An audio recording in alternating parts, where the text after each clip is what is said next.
Hello and welcome to another edition of the Irish Angle on Jump to It. As usual, I'm joined this week by Johnny Ward and Emma Nagle, and we're going to discuss everything that happened in the last week of racing, and there's a lot of things to discuss. All sorts of things happened. Johnny, Emma, welcome to the show. How are you getting on, Vinny? Hi, Vincent. All good, yeah. Right, we'll get stuck in straight away. We've loads to go through here. First thing we're going to talk about is the Kerry National, one of the highlights of last week. Busselton winning for Joseph O'Brien, second year in a row. He had the winner, and Hewick, very unlucky by the look of things, falling at the last when he looked like he was going to win, giving away a huge amount of weight. Johnny, what did you think of the race? Did you think Hewick would have won? Yeah, it was obviously a sad race for Rock Road, and you had horses unseating and falling, and it was typically dramatic, I suppose, Vinny. And it's funny when you're mentioning it there. I think maybe Joseph O'Brien, who you've referenced, maybe he didn't get quite the credit he deserved for Busselton winning, because much of the narrative around the race has been about Hewick, who obviously didn't win the race. I think he would have won the race if he hadn't come down at the last, and he's had little bits of bad luck despite his big race successes this year, but this brings him up to a mark of 167. And I had a runner in Listowel who pulled up after bursting a blood vessel. I've only an eighth of him, and I can attest to how expensive it is to own horses at the moment and how it can be so frustrating. But this horse cost less than £1,000 at Gore's Bridge. Seemingly nobody wanted him. He's now a 7-year-old, I think, with realistic Gold Cup aspirations, and it's a great story for National Hunt Racing. We don't get it that much anymore, and it was a hell of a performance from Hewick, win, lose or draw.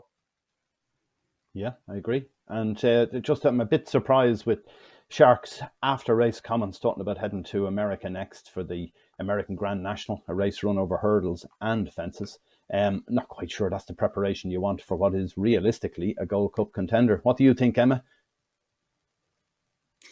Yeah, I agree. I think he was coming to win the race there at the last fence. It was a massive performance off that kind of weight. I think he was giving £21 to the second horse, which is no mean feat. I mean, Busselton's a good old yardstick to be aiming at.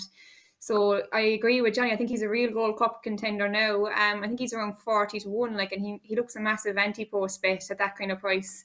I mean, I know it's going to be looking at a hot race at the moment. You have Aflutar was a very impressive winner last year, and there's the likes of Gallopin Des Champs and all coming through. But yeah, he should run a big race if the ground comes up good at Cheltenham, and if he gets there in one piece. But yeah, heading to America, I suppose it's not the most conventional route.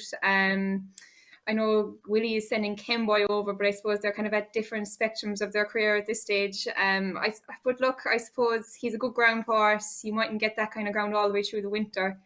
It's a lot of prize money, and sure, I suppose why not throw their hat at it? I think they'll probably give him a break then and go straight to the Gold Cup after that. So hopefully he wins a big race over there and comes home sound anyway. Yeah, well, Shark certainly isn't conventional either, so it's no surprise, I suppose, that he's going that type of route. But yeah, I'd love to see the horse in the Gold Cup or a Grand National at some point if he can jump those fences. But he's a fantastic horse to have in a yard like Sharks. It's brilliant for him. Johnny, we're just going to go on now. Crowds at Listowel. We're looking at Kerry National Day. 25,700 was the recorded figure. Friday, Ladies' Day, which was another National Hunt Day, 27,230. And then Saturday, the last day of it, which was also National Hunt Racing, 11,000. We're talking about a big divide here, is there, in National Hunt Racing? Everyone seems to want to go to that, not necessarily the flat, as we saw with Champions Weekend, where they only got 17,000 over the 2 days at Leopardstown and the Curragh. Is there an issue here for racing generally going forward between the National Hunt and the flat, or does it make any difference? Is it just good to see people turning up at racing? I think the one flat meeting that people want to go to in Ireland is at Laytown, on the beach, and that's kind of about it, really. You know, I think we've kind of an event culture in this country. I was looking up restaurants over the last looking over restaurants for the last couple of months. You can finally notice now that you can get restaurants much easier than we'll say even 2-3 weeks ago, and there's a cost of living crisis for sure, and people kind of maybe pick and choose their event now. And I was at the Dog Derby Saturday night and it was absolutely packed. But we'll talk about the Curragh and the Curragh difficulties. I don't know what it is about Listowel. Kerry is unbelievable for tourism, but it's generally West and South Kerry, and North Kerry could actually do with the tourism that Listowel brings, and they're fantastic figures. I heard Dennis Hogan speaking after Saturday's record crowd that they were putting other tracks to shame, and it's something that just it has an enduring kind of appeal, and they're really, really amazing figures, because even Galway was down this year. It's not easy to keep people going racing in the cost of living crisis, and the stall is just it's still standing out and it's still doing it for some reason. Yeah, and then we look at the fact that Kerry National was worth €200,000, whereas at the Curragh at the weekend we had races. We had first of all the Goffs Million, which is the first time that was run since 2009, 1.234 million, so 1,234,000 in total prize money there. 8 of the first 10 home were UK trained. Have we got a problem there, Emma, or not really? Does it make any difference? It's just one of those confined sales races, but it was certainly interesting to see almost $1 million in prize money heading out of Ireland. Yeah, I suppose I wouldn't think too much into that. I don't think that kind of prize money, it's hard to justify in some ways, but at the same time, I suppose it makes the racing real competitive. You saw with the Cesara, which as well, like the prize money in that was it 600,000 to the winner, and it just made the race a much higher grade and made it, I suppose, hard in one way for smaller trainers because they won't get their horses in. The ratings that were in this year were much higher than they normally would have been, but that kind of prize money will attract the best horses, I suppose, and I suppose that's what everyone wants to see on the biggest days of racing. Yeah, the Irish Cesaro, which I was going to come on to that now, 600,000 up from 80,000 last year in prize money. It ended up, because of the extra prize money, obviously it was a far more competitive race. You ended up with the lowest rated horse that got into it this year was 91, whereas last year there were 23 horses rated 90 or less ran in the race. So I see that it's obviously caused a bit of an issue with some of the trainers, because we got a last minute announcement there at the weekend that there's going to be an additional race, also sponsored by the Friends of the Curragh, for 60 grand. Going to be run next month for horses rated 0 to 90. So it gives those ones that didn't get in a chance to at least get something out of it. What did you make of that, Johnny? Is that the best way to spend 600 grand? Yeah, like I hadn't noticed it until this morning when I saw it. Like, it's incredible figures, and you even see Gerline's horse in the Golf Million, who finished second. The prize money he picked up, it's eye water and stuff. But I suppose we can argue the point. I think I'd like to talk maybe more about just the quality of this race.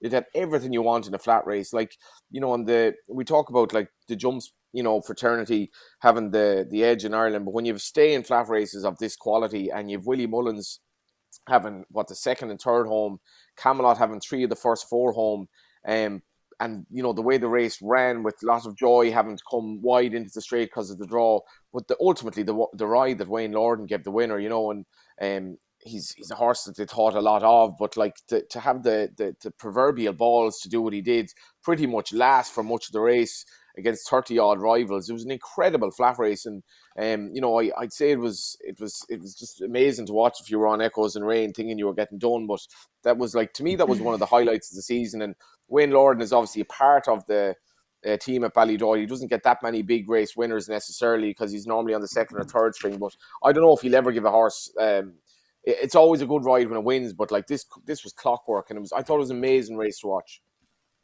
Yeah, it's an interesting race. Look, in general, those staying handicaps tend to be that you're getting the national hunt horses joining up with the flat horses all on the one stage. I think there was 11 of the 30 odd runners in it had run over hurdles before, so that was interesting in itself. I'm not sure personally if 600 grand was needed. Would you have got a very similar field for 150 grand, maybe 200? I don't know. It just seems like, what is the point of it? And then in the end, you give full marks to Wayne Lorden and Aidan O'Brien for Waterville winning, but it's the same people going again, isn't it? Getting the money. Over half the prize money went to the winner, and it goes to Magner, Smith, Tabor, and Westberg. Same people who are winning all the Group 1s and everything else. So it's not quite sharing the money out, is it? It's hard to know where do we go with a race like this going forward? Does it need to be worth that sort of money? You go back to Champions Weekend, only a couple of weeks ago at the Curragh, you had 2 Group 1s there for 2-year-olds who were worth 400,000 each. So this is worth, 1.5 times or whatever a Group 1 status for a handicap. I'm not quite sure. Anyway, we shall move on. That's for me to think about, I suppose. Newmarket, Johnny, you had an interest in this, just to talk about some of the 2-year-olds coming through. Again, we're talking Ballydoyle here. We had the Cheveley Park Stakes where Meditate finished second to Lazoo. And then we had the Middle Park, Blackbeard and the Antarctica, 1-2 for Ballydoyle. How good are these 2-year-olds? Yeah, I think Little Big Bear is Aidan's best 2-year-old. You spoke about the English domination in the Goffs Million. Galileo didn't have, it's a Goffs race, but Galileo didn't have a representative in that race. He didn't have a representative in the good 2-year-old race that Michael O'Callaghan won either. And his waning influence, I suppose, is evidenced by Aidan O'Brien having such reliance on No Nay Never this year. Little Big Bear would be the best of them. But these two aren't bad at all. Meditate, I thought she ran very well. I think she was maybe a little bit off her feet over the 6 furlongs, but she's taken her racing really, really well. And obviously then his victory with he's getting the 1-2 in the Middle Park with Blackbeard beating the Antarctic was a hell of a result. And it just shows the durability of Blackbeard because, as I say, No Nay Never, who hasn't had a classic winner yet. He's had a really good crop of 2-year-olds this year, but this horse has had 8 runs. He started off on the 8th of April. He hasn't missed a beat. The worst he did was when he was 4th at Royal Ascot when he ran very well. And he was a surprisingly big price on Saturday, Vinny, 100 to 30, considering he'd won at Deauville. He had to basically confirm the same form with the Antarctic, which he did to the exact same margin. And now there's talk from going to the Breeders' Cup. And I do love the Breeders' Cup, and it has proper Irish runners in it. And the way he's taken his race, and obviously he has a fair bit of American in his pedigree as well. It'll be interesting to see how he gets on over there. But it was a hell of a performance from him. And a lot of these No Nay Never horses, well, they are quite strongly built. So it should be a matter of time, really, before he has a classic winner. But I'm fascinated to see how he gets on in the US. Yeah, and then of course next weekend we're going to have more Ballydoyle horses running in the Arc. Emma, that's shaping up to be a fair race, isn't it? The Arc, though, we're seeing horses coming in and out of it like musical chairs. With Hurricane Lane is the latest one out, and Vidani, who was supposed to be going for the English Champion Stakes, is now heading to the Arc to have a rematch with Luxembourg. What do you think of the chances of Luxembourg or any of the others in this? Yeah, I'd say Boyd probably swayed his decision. They probably pulled out when they thought he was going for it and didn't want to go meet him in Ascot, I'd say, was probably what happened. But no, I'm looking forward to seeing the rematch Luxembourg and Vidani. It was an interesting one when they met at Leopardstown. There was Vidani probably had a bit of a hard luck story, but I would still fancy Luxembourg to get the better of him, but it'll definitely be an interesting race. The ground at the moment, I think it's a good to soft, they're calling it, but they're expecting a bit of rain, so that'll probably have a big say in it. Like it'll often come up fairly heavy there, even if they say it's soft, to be a lot softer than it would be in England and Ireland. But there's a lot of interesting horses, and I think one who will be interesting if the ground did come up good would be Adiyar. He's kind of hasn't been mentioned too much. He's the Derby winner from. Yeah, and he went on then to win the King George. Came back after a little bit long layoff at Doncaster last time. I know he was 4th in the Arc last year, but I think with a bit of better ground, he could have a good rattle at it, I think, yeah. Yeah, we've also got the Australian contender, Very Elegant, and Westover, another one, an Irish Derby winner, Rob Hornby back on that one. And then there's last year's winner if the ground comes up soft, Torquato Tasso, with Frankie Dettori going to ride that as well. It's the one day he can ride, I think, in the space of a month or something due to different bands. Moving on, anyway, another thing. What about this one, Johnny? Gigginstown going back to Willie Mullins. Yeah, this took me by surprise. Brian Sheeran broke the story, and I texted Eddie O'Leary about it, kind of having ribbon him that you were wrong to depart in the first place, and you should never have left him. And he didn't reply, so I don't know what that means, but it's good to see him. Michael O'Leary is obviously a bit of a Marmite character, as you know, obviously an unbelievable businessman, and he's kind of still has a bit of a love for the jumps game, and this would be great to see. And I look forward to the inevitable photos that Patrick McCann is going to take when they're back in the winners' enclosure together. Should be fun, all right. I had thought he was given up completely, and now he looks like he's back at it, certainly in a little way at least. But I thought there was going to be no Gigginstown horses in another 2 or 3 years, but obviously not. And then moving on to another thing that we saw during the week, which is very interesting. Haven't really digested the full amount of it yet, but we had a public accounts committee, had a hearing with Horse Racing Ireland, the IHRB were there as well, and a few interesting things came out of this, Emma, particularly a €9 million loan to the Curragh. And we also found out that CCTV cameras will be up and running in some places by the end of the year. What did you make of that? Yeah, I thought the CCTV thing was particularly interesting. I think, was it 5 or 6 years ago, they were meant to be meant to be installing CCTV after, was it Fox Rock was the kind of the big case when he lost his shoes. He lost his shoes in the stable yard, and there was kind of a few different explanations going around, but it just seems crazy. Why is it taking so long to get them up and running? I think there's only 2 tracks have actually installed TV in the 5 years that it's been in planning, and the rest of them are either in the works or the works hasn't started, but none of them are actually operating. The 2 tracks that had them installed aren't up and running. So there's actually no CCTV in any stable yard in Ireland at the moment, which just seems crazy considering, the Fox Rock case and Viking Horde with Charles Burns. I mean, these are big kind of mysteries, I suppose. It's hard to get to the bottom of them, which it'd be very straightforward kind of thing to solve if there was CCTV. So yeah, they got a good old grilling, and it's hard to explain kind of some of the issues that were arisen by the accounts committee. Yeah, I thought that. Johnny, you didn't see that you were saying to me, but you'll probably follow up on it during the week. But the thing that really struck me, besides the cameras, fair enough, okay, we know it's gone on forever. It was November 2016 was the Fox Rock incident in Punchestown, and then Viking Horde was 18th of October 2018. So it's taken forever, we know, but it looks like they're going to get there in the end.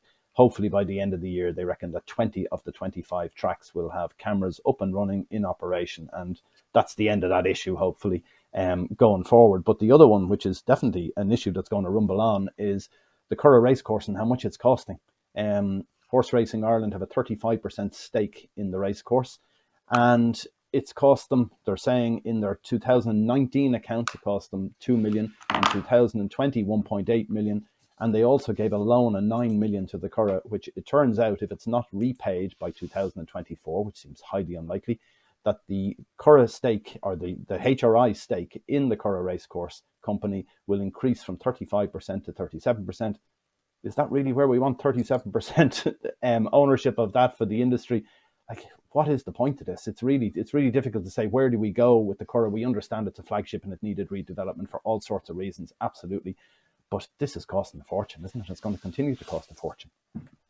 It is, and I spoke to Brian Kavanagh about, I spoke to him about getting the railway line back and getting the railway station back at the Curragh, which I think it would be vital for the racing experience. But Brian Kavanagh said that it could be a park and ride where people could actually park the cars there and go to work in Dublin if this happened. And the Curragh needs to look, I don't know how, it needs to become a better business model than it is at the moment. These are eye-watering figures. The 9 million is roughly the increase from the 2021 to from 2020 HRI budget. It's an awful lot of money. I have a fondness for the Curragh.